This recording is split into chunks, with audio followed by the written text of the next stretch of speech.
சரி சரி, கேட்டு பாருட்டு.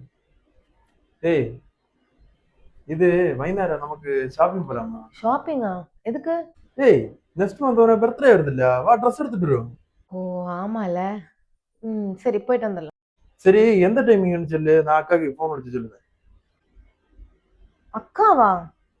அவங்களும் வராங்களா? ஆமா, இந்த ஐடியா கொடுத்தது அவதான். அவன் இல்லாம இப்படி நம்ம தனியா போறது? ஓ, அவங்க சொல்லிதான் அப்ப ட்ரெஸ் எடுக்க கூட்டிட்டு போறேன். நான் வரல. வரலையா? அவ வந்தா நல்லா இருக்கும், ஜாலியா இருக்கும், குழந்தைங்க எல்லாம் வருவேன். ஜாலியா கார்ல போயிட்டு வரலாம். சும்மா சீன் ஒண்ணு இருக்காதவா? உனக்கு இதெல்லாம் நான் சீன் போடுற மாதிரி தான் தெரியும். ஒரு ஒரு ஃபங்க்ஷனா இருக்கட்டும், கோயிலா இருக்கட்டும், எல்லாத்துக்கும் நீ உங்க அக்கா ஃபேமிலி, உங்க அம்மா தங்கச்சி எல்லாரையும் கூட்டிட்டு நீங்க ஒட்டுக்கா ஒரு இடத்துல உட்காருவீங்க. நான் மட்டும் என்னமோ மூணாவது மனுஷன் மாதிரி தனியா எல்லா இடத்துலயும் உட்காந்துருக்கேன். இப்ப நீங்க கடைக்கு போனா என்ன பண்ண போறீங்க?